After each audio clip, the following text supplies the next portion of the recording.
Today is the first of a week-long of funeral services to say farewell to who was America's oldest living president, Jimmy Carter. He died on December 29th at 100 years old. ABC News' Faith Abube has more from Georgia.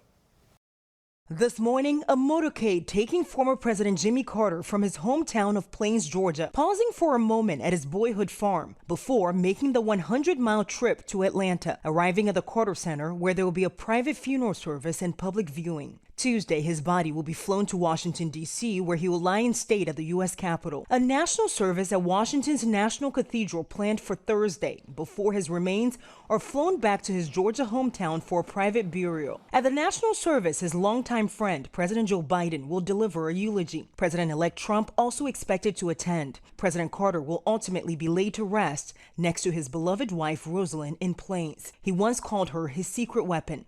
They were married for 77 years until she passed away just over a year ago. Jason Carter is one of his 12 grandchildren. I knew that he was ready, and I knew that he had said in these last few weeks that frankly he wanted to go see Rosalind. That was his words, and that made us all feel okay with it, right? He is at peace. We were at peace. Carter was born into a humble family in rural Georgia. They were peanut farmers.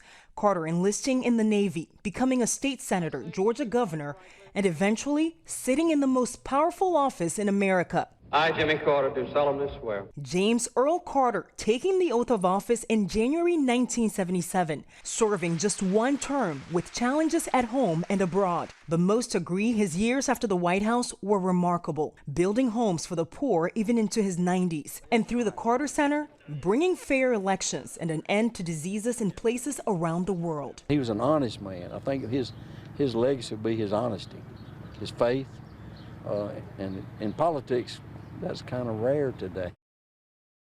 Faith Abube, ABC News, Plains, Georgia.